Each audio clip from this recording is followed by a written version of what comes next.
Production को question हो।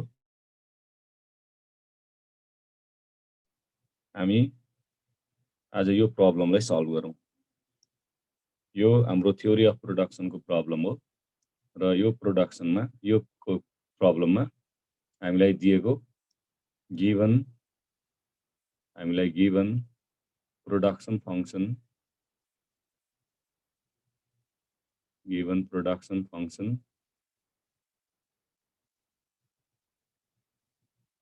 दिएको छ हामीलाई q is equals to 20l minus l square plus 12k minus 0.5 k square छ।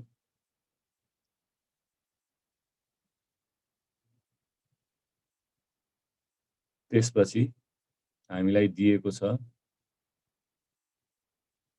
interest rate denoted by R is equals to rupees 2000 दिएको छ। त्यस्तै wage rate given छ हामीलाई W is equals to rupees 4000 छ। त्यस्तै अर्को छ यहाँनिर total cost outlay छ। total cost outlay C is equals to यहाँनिर हाम्रो रुपीस 28,000 छ। 28,000। अब हामीलाई सल्भ गर्नु छ यो क्वेशनलाई र सल्भ गर्नको लागि हामीलाई के थाहा छ भने we know that for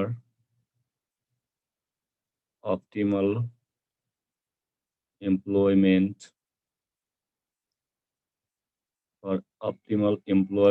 of inputs भनेको inputs भनेको labor and capital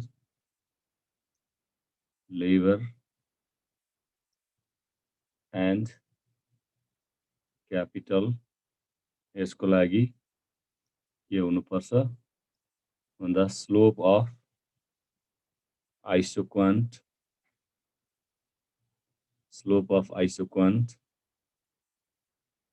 must be equal to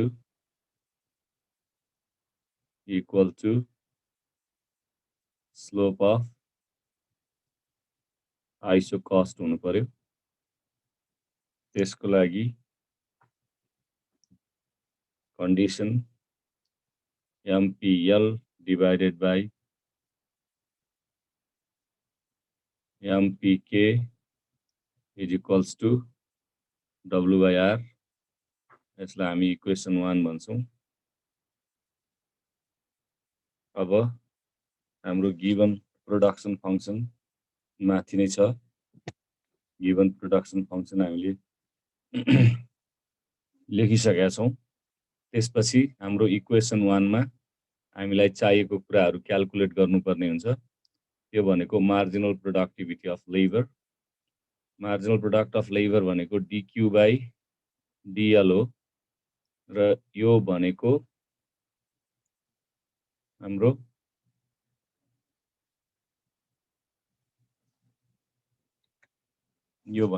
हामी q को भ्यालु राख्छौं।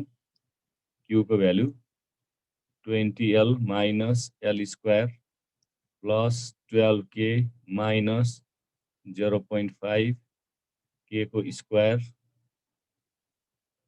होल अपन dl भयो।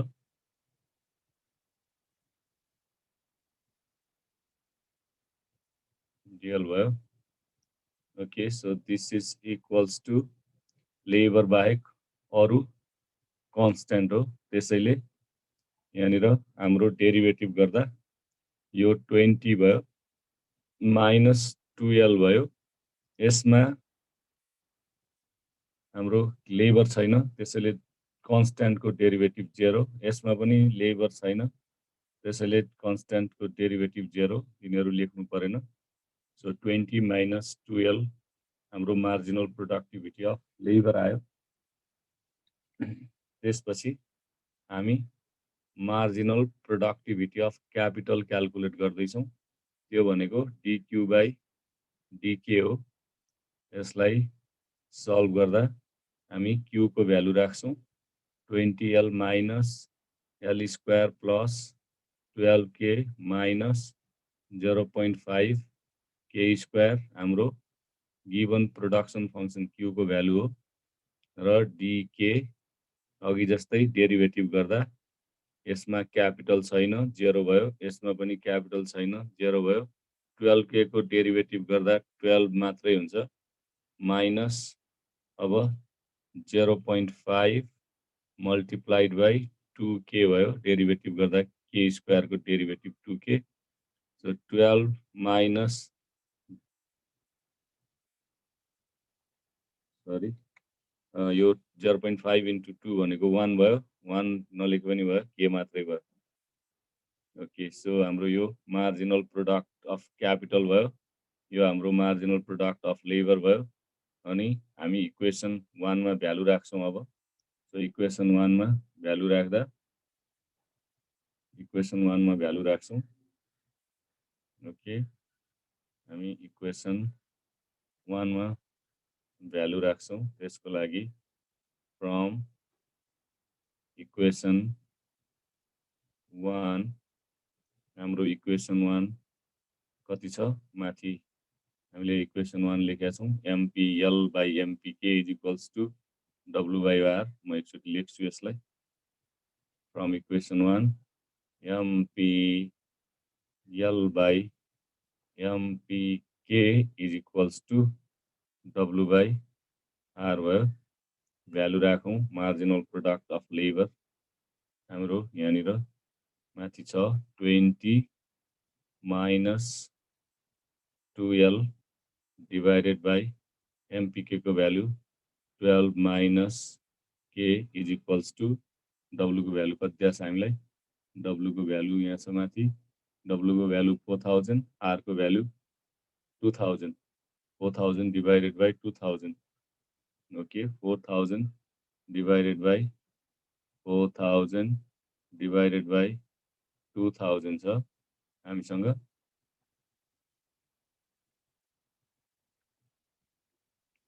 यसलाई सल्भ गर्दैछौँ हामी।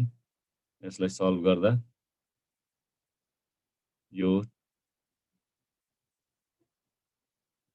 क्यान्सल भयो, 2 मात्रै बाँकी भयो। सो कति भयो त 20 minus 2L is equals to 2 times 12 minus K भयो। और यसलाई सल्भ गर्दा 20 minus 2L is equals to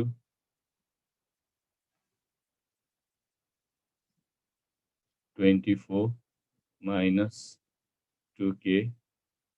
यसलाई सल्भ गर्दा 2K minus 2L is equals to 24 minus 20। यसलाई सल्भ गर्दा 2 कमन आयो। 2 कमन आएपछि K minus L is equals to 4। Therefore K minus L is equals to 2 मात्रै भयो। यसको मतलब K is equals to L plus 2 भयो। यसलाई हामी इक्वेसन 2 भन्छौँ। ओके, अब हामीलाई क्वेसनले के भनेको छ भने कस्टको कन्डिसन दिएको छ क्वेसनमा। माथि हामीले क्वेसनमा हेऱ्यौँ भने कस्टको कन्डिसन दिएको छ। कस्ट कति दिएको छ 28,000 दिएको छ 28,000। सो कस्ट दियो भने के गर्ने भनेर हामीले अघिल्लो भिडियोमा कुरा गरिसकेका छौँ। त्यसैले given total cost outlay is equals to कति छ रुपिज 28,000 छ। अब त्यसको लागि हामी C now C is equals to हाम्रो फर्मुला लगाउँछौँ WL प्लस RK वाला और C भनेको हाम्रो 28,000 भयो 28,000 इज इक्वल्स टु W भनेको हामीलाई 4,000 गिभन छ 4,000 L प्लस R भनेको हामीलाई गिभन छ 2,000 अनि K भयो अब यसलाई सल्भ गर्छौँ हामी यसलाई सल्भ गर्दा यो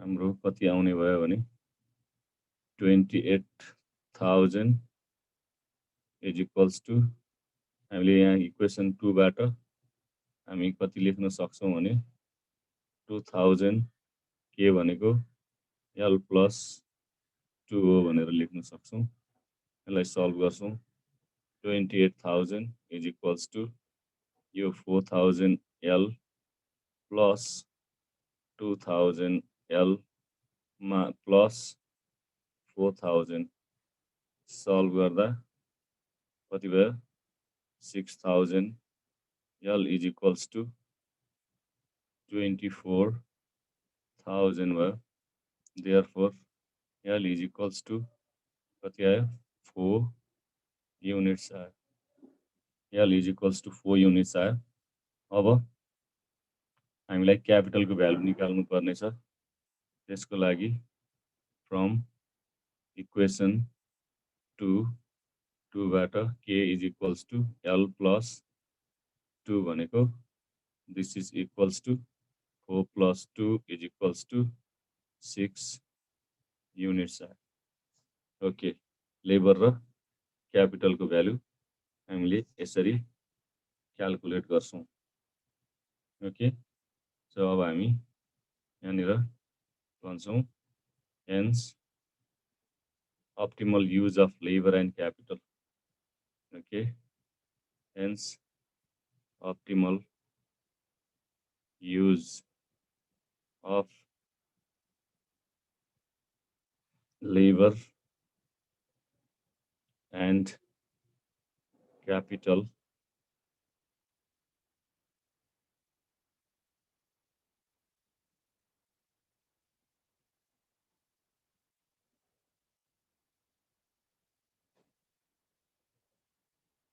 are L is equals to 4 units and K is equals to 6 units. So यसरी हामी यो प्रब्लमलाई सल्भ गर्छौँ